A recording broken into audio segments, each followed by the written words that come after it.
When my wife Victoria built Majestic Hotels from the ground up, she created more than just a luxury hotel chain. She built a legacy worth protecting. My name is Daniel Harrison, and this is the story of how a safety deposit box stopped my stepdaughter from destroying everything Victoria had created. Victoria Shaw was already a successful hotelier when I met her 7 years ago. She had transformed a single struggling hotel into a chain of 15 luxury properties worth over $75 million. Her daughter from her first marriage, Sophia, was 25 then, working as the marketing director for the chain despite having minimal qualifications for the role. I came into their lives as a hospitality consultant Victoria hired to streamline operations. We fell in love over late-night discussions about occupancy rates and customer satisfaction metrics. Victoria had a passion for excellence that matched my own, and within a year, we were married. Sophia never approved of our marriage. She viewed me as an interloper, someone trying to come between her and her mother's success. What she didn't understand was that Victoria and I shared the same vision for Majestic Hotels, creating experiences that guests would remember for a lifetime. "Mom's gone soft since she met you," Sophia would complain whenever Victoria rejected her grandiose marketing schemes. "We should be expanding faster, charging higher rates, cutting staff to increase profits." But Victoria understood that true luxury wasn't just about high prices. It was about impeccable service and attention to detail. She had built her empire by treating both guests and employees like family. 3 months ago, Victoria was diagnosed with aggressive pancreatic cancer. The doctors gave her weeks, maybe months. Instead of retreating, she threw herself into preparing for the future. "Daniel," she said one evening in her home office, "I need you to promise me something. Promise you'll protect what I've built, not just the hotels, but the people who make them special." I promised, not knowing how soon I'd be tested. Victoria passed away 6 weeks after her diagnosis. The funeral was beautiful, attended by hundreds of employees who had known and loved her. Sophia stood beside me during the service, but I noticed she spent more time texting than mourning. The next morning, Sophia called an emergency board meeting at Majestic's corporate headquarters. I arrived to find her already seated at the head of the conference table, Victoria's seat. As my mother's only child, she announced to the assembled board members and department heads, "I am assuming control of Majestic Hotels effective immediately. There will be changes." She pulled out a document. "This is my mother's will, leaving me everything. I'm the new CEO, and my first act will be to modernize our outdated operations." The room erupted in murmurs as Sophia outlined her plans: staff cuts, automated services, price hikes, and rapid expansion through leveraged buyouts. Everything Victoria had fought against. "And Daniel," she added with a smirk, "will no longer require your services. Your consulting contract is terminated." I sat quietly, remembering Victoria's words about protecting her legacy. "Before we proceed," I said, standing up, "there's something else we need to review." "The will is clear," Sophia snapped. "Everything belongs to me." "Actually," I replied, "we should check your mother's safety deposit box at First National. She was very specific about it being opened after her death." Sophia's confidence wavered slightly. "What's safety deposit box? I have access to all Mom's accounts." "Not this one," I said. "Shall we take a brief recess and head to the bank? The board can wait an hour to start dismantling your mother's life's work." She couldn't refuse without looking suspicious, so we drove to the bank together. The safety deposit box was registered under Victoria's maiden name, with me listed as the only person with access after her death. The bank manager led us to the vault area. Sophia tapped her foot impatiently as I opened the box and removed a thick envelope sealed with Victoria's personal monogram. "Let's return to the boardroom," I suggested. "Everyone should hear this together." Back at headquarters, the tension was palpable as I opened the envelope.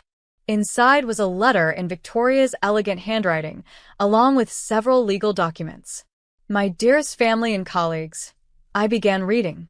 "If this letter is being read, it means I've lost my battle with cancer. It also likely means that my daughter Sophia is attempting to take control of Majestic Hotels. I love my daughter, but I know her vision for this company would destroy everything we've built together. Sophia believes luxury is about exclusivity and profit margins.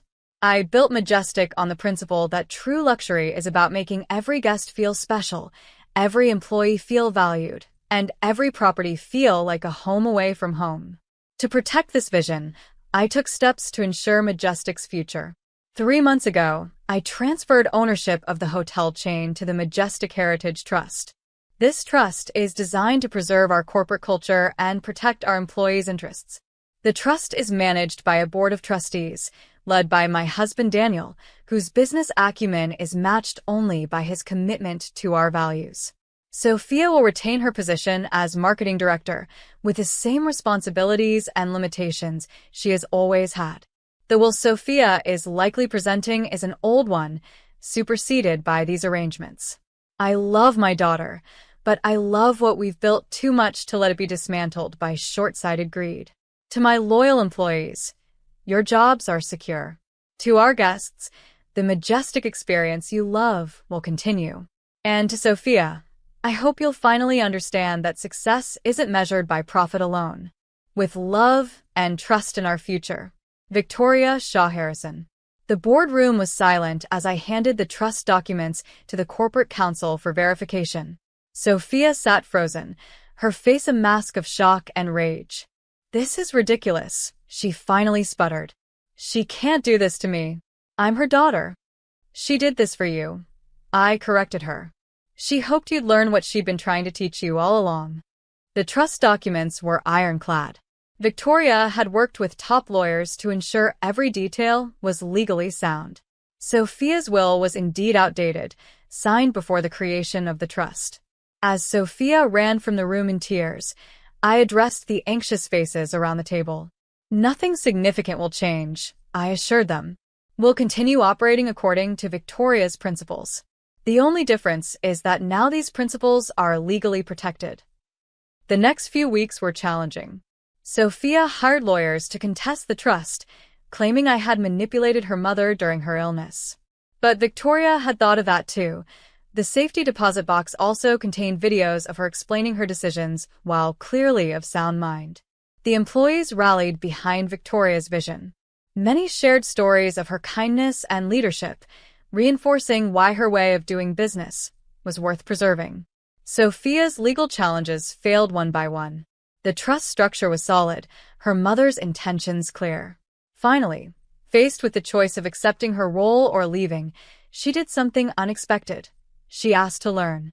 "I never understood why Mom cared so much about the little things," she admitted during a long conversation in Victoria's old office. The welcome notes, the staff appreciation events, remembering guests' birthdays. "I thought it was wasteful." "Those little things are what make us special," I explained.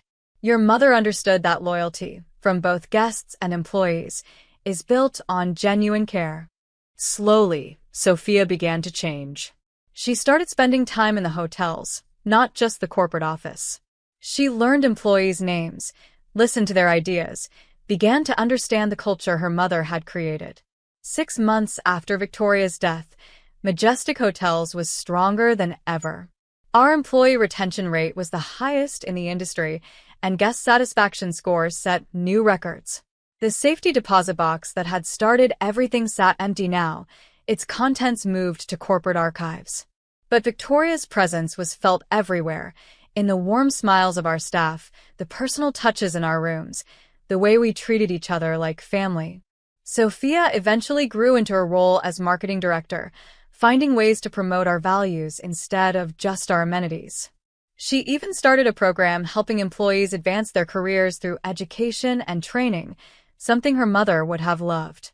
The trust structure Victoria created has become a model for other family businesses looking to preserve their values across generations. Several hospitality industry publications have written about how we maintained our culture while growing sustainably. Victoria's letter from the safety deposit box hangs framed in the lobby of every Majestic hotel, reminding everyone of the principles we stand for. Guests often stop to read it, understanding why their experience feels different from other luxury hotels. Last week, we opened our 16th property. During the ceremony, Sophia gave a speech that brought tears to many eyes.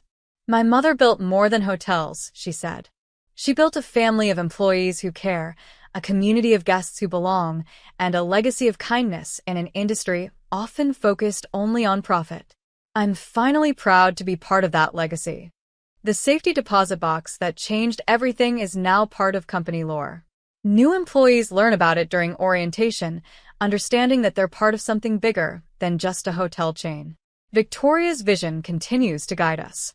We've grown, but thoughtfully, never sacrificing quality for quantity.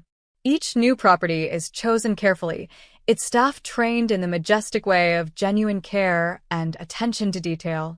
The trust ensures that future generations can't undo what Victoria built.